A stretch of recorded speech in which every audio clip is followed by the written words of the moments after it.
Previous సెషన్లో లాంగ్వేజ్కి programming లాంగ్వేజ్కి మధ్య difference చెప్పుకున్నాం. పైథాన్ని జనరల్ పర్పస్ ప్రోగ్రామింగ్ లాంగ్వేజ్ ఎందుకు అంటారో ఒక చిన్న క్లారిటీ ఇచ్చాను. In this session we're going to discuss about what is a desktop or stand alone application. So let us start.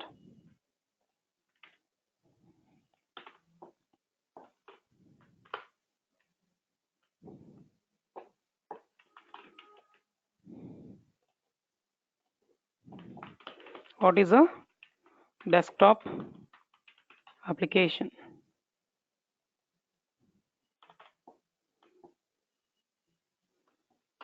It is a software or application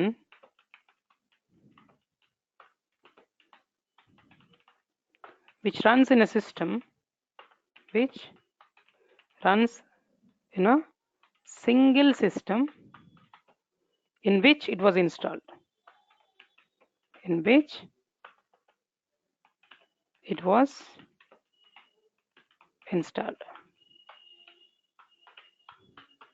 What it means? ఏ అప్లికేషన్ని desktop or stand alone applications అంటారంటే ఏ సిస్టంలో అయితే install చేస్తామో ఆ system ముందు కూర్చొని ఆ సిస్టంలో మాత్రమే యాక్సెస్ చేయగలం, వేరే ప్లేస్ నుంచి యాక్సెస్ కావు. బెస్ట్ ఎగ్జాంపుల్ ఏంటి sir? MS office,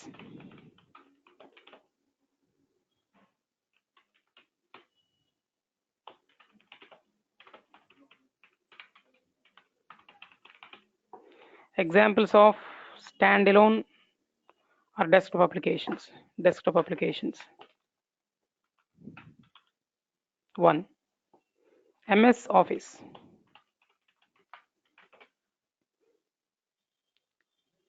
See, if we install MS Office software in our laptop or computer, it is accessible only within that computer. You cannot access it from other systems.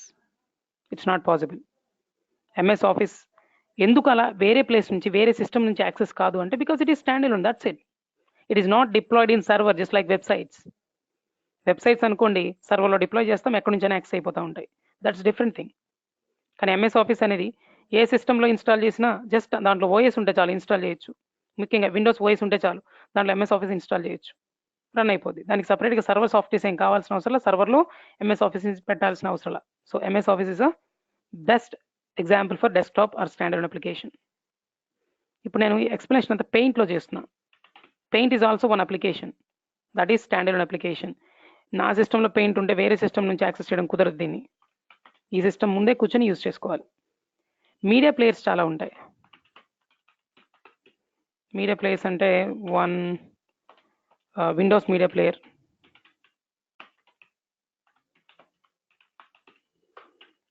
2 గామ్ player, ఎప్పుడో use చేసేవాళ్ళం మేము, real player. మీకు ఏదైనా other players తెలిస్తే రాసేసుకోండి.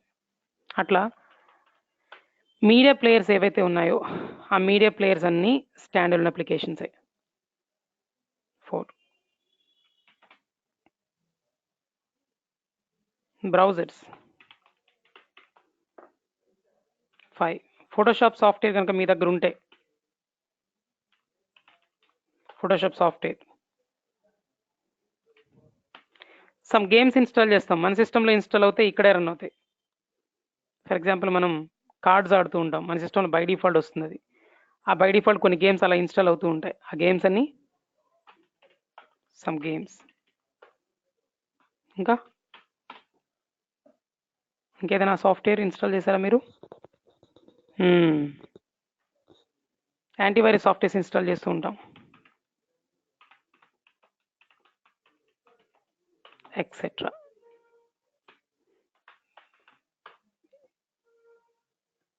For example ఎలాగో చెప్పాங்க ఇంతవరకు.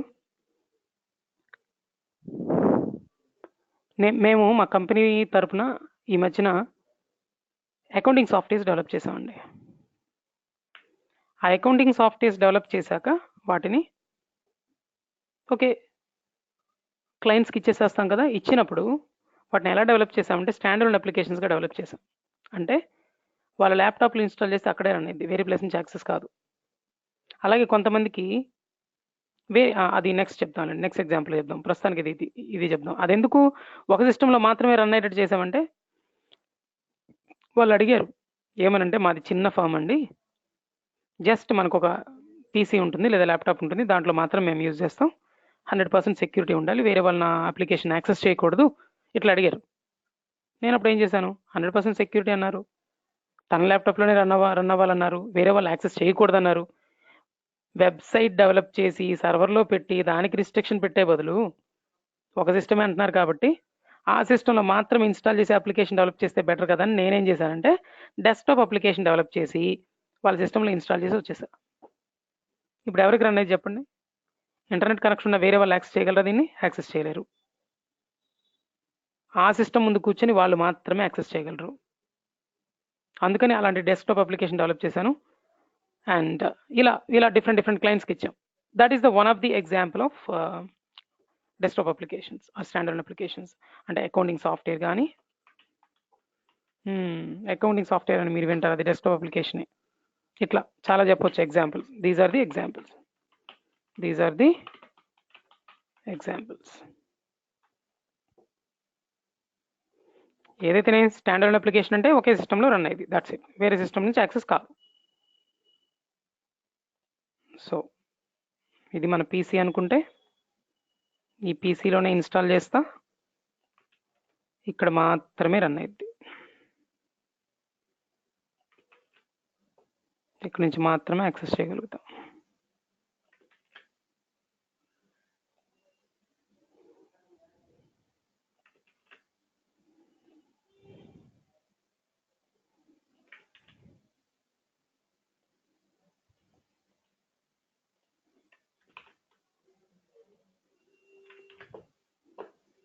Just ఊరికనే draw చేయాల్సిన అవసరం ఏం లేదు.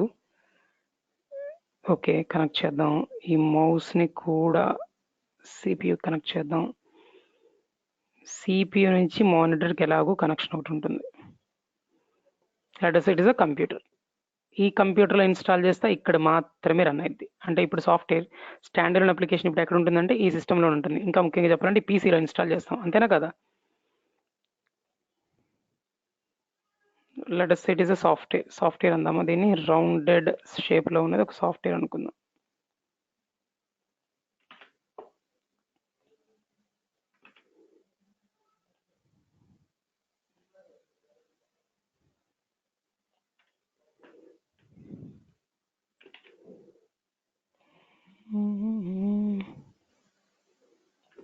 ఏదో ఒకటి మీకు అర్థమైతే చాలు. సాఫ్ట్వేర్ ఇన్స్టాల్డ్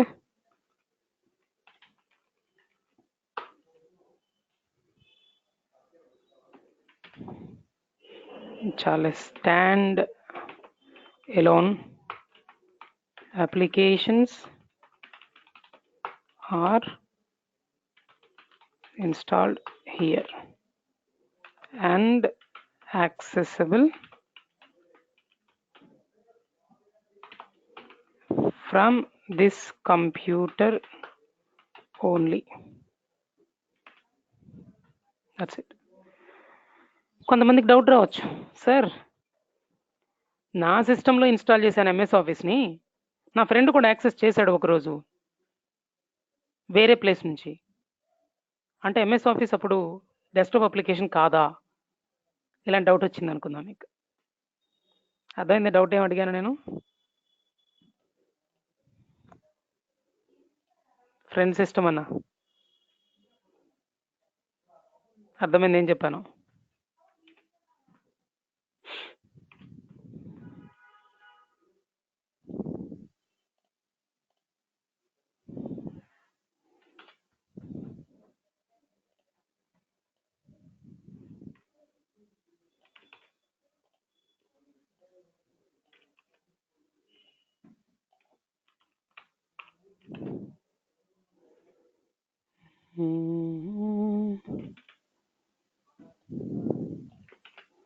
సో చివరిగా వచ్చిన డౌట్ ఏంటి? Doubt, what is that doubt? MS office కనుక వేరే సిస్టమ్ నుంచి యాక్సెస్ అవ్వదు కాబట్టి డెస్క్టాప్ అన్నారు, కానీ మా ఫ్రెండ్ ఒకడు యాక్సెస్ చేశాడు అన్నావు. నీ డౌట్ వచ్చింది అనుకుందాం అట్లా. నీ డౌట్ క్లారిఫికేషన్ అంటే చెప్పనా? నేను మళ్ళీ ఇంకో క్వశ్చన్ అడుగుతున్నా, ఎలా యాక్సెస్ చేశాడు? టీమ్ వ్యూవర్ అని ఒక సాఫ్ట్వేర్ ఏదో యూజ్ చేశాడు సార్. ఆ సాఫ్ట్వేర్ ద్వారా యాక్సెస్ చేశాడు అంటే తన సిస్టంలో టీమ్ వ్యూవర్ ఇన్స్టాల్ చేశాడు, నా సిస్టంలో నేను కూడా ఇన్స్టాల్ చేశాను, నా టీమ్ వ్యూవర్ ఐడిని తనకి ఇచ్చాను, తను అక్కడ నుంచి కనెక్ట్ అయ్యాడు నా సిస్టమ్కి, ఆ సిస్టంలో ఉన్న ఎంఎస్ ఆఫీస్ని వీటన్నిటిని యూజ్ చేయగలుగుతున్నాడు. విషయం ఏంటంటే ఎంఎస్ ఆఫీస్ని అక్కడ యాక్సెస్ చేయడం కాదు, నీ సిస్టమ్నే యాక్సెస్ చేశాడు. అది దాని మీనింగ్ వేరు. అసలు టీమ్ వ్యూవర్ పర్పస్ ఏంటంటే రిమోట్ ప్లేస్ నుంచి నీ పీసీని ఆపరేట్ చేయడం తప్ప నీ ఎంఎస్ ఆఫీస్ సాఫ్ట్వేర్ని తనేదో యాక్సెస్ చేయడం కాదు దాని మీనింగ్. అంటే నీ పీసీ ద్వారానే యాక్సెస్ చేస్తున్నాడు ఇప్పటికి కూడా. నీ పీసీ సపోర్ట్ లేకుండా యాక్సెస్ చేయట్లేదు, నీ పీసీని యాక్సెస్ చేస్తున్నాడు అనాలి అక్కడ, ఎంఎస్ ఆఫీస్ని కాదు. నీ కంప్యూటర్నే వాడు యాక్సెస్ చేయగలుగుతున్నాడు, వాడు ఆపరేట్ చేయగలుగుతున్నాడు వేరే ప్లేస్ నుంచి. అలాంటి సాఫ్ట్వేర్ మన టీమ్ వ్యూవర్. ఇంకా ఏవో సాఫ్ట్వేర్స్ చూశాను, అది గుర్తు రావట్లేదు. మై పీసీనో మై డెస్క్టాప్ సంథింగ్ ఏవో సాఫ్ట్వేర్స్ ఉండాలి. అట్లాంటి ఏ సాఫ్ట్వేర్ ఉన్నా వేరే ప్లేస్ నుంచి మన సిస్టమ్ని యాక్సెస్ చేయడం వేరు, మన సిస్టంలో ఒక పర్టికులర్ సాఫ్ట్వేర్ని డైరెక్ట్గా యాక్సెస్ చేయడం వేరు. ఫర్ ఎగ్జాంపుల్ www.google.com అని ఇచ్చావు, www.google.com అని ఇచ్చావు, లేదా www.madhutechskills.com అని ఇచ్చావు, లేదా www.facebook.com అని ఇచ్చావు. ఇక్కడ మన పీసీలో ఉన్న బ్రౌజర్లో, మన పీసీకి ఇంటర్నెట్ కనెక్షన్ ఉంటే మన పీసీలో ఉన్న బ్రౌజర్లో www.google.com అని నువ్వు టైప్ చేస్తే డైరెక్ట్గా ఎక్కడో ఉన్న ఆ వెబ్సైట్ నీ పేజ్లో కనిపిస్తుంది. ఫస్ట్ హోమ్ పేజ్ ఇలా వచ్చేస్తుంది, రాదా? ఓకే, ఓ పని చేద్దాం. ఇప్పుడు ఏదైతే నేను చెప్పాలనుకుంటున్నానో వెబ్ అప్లికేషన్స్ గురించి నెక్స్ట్ సెషన్లో కంప్లీట్ చేస్తా. ప్రస్తుతానికి డెస్క్టాప్ అప్లికేషన్స్ గురించి క్లియర్గా అర్థమైంది అనుకుంటున్నా. ఏమైనా డౌట్స్ ఉంటే కామెంట్ సెక్షన్లో పోస్ట్ చేయండి, I'll give the response. Please subscribe our channel, please click the bell icon. ఎందుకంటే చెప్పాను కదా, కొన్ని కోర్సెస్ని లైక్ డిబిఎంఎస్ కానీ, ఫ్యూచర్లో డిఎస్ కానీ, ఇంకా అదర్ లాంగ్వేజ్ అనుకున్నాను, హెచ్టిఎంఎల్ కానీ, సిఎస్ఎస్ కానీ, జావాస్క్రిప్ట్ కానీ, యాంగులర్ జేఎస్ కానీ, ఈవెన్ ఎస్క్యూఎల్ కానీ, ఎస్క్యూఎల్ అండ్ పిఎల్ఎస్క్యూఎల్, ఇవన్నీ నేను ఫ్రీగా ప్రొవైడ్ చేద్దాం అనుకుంటున్నా. ఖాళీ ఉన్నప్పుడు ఒక్కొక్క వీడియోని అప్లోడ్ చేస్తూ ఉంటా. మీరు అది ఫ్రీగా నేర్చుకోవాలనుకుంటే, ఏ మనీ ఖర్చు చేయకుండా హాయిగా నేర్చుకోవాలనుకుంటే, ఇన్ డెప్త్ నేర్చుకోవాలనుకుంటే సబ్స్క్రైబ్ చేయండి అండ్ బెల్ ఐకాన్ క్లిక్ చేయండి. Thank you friends.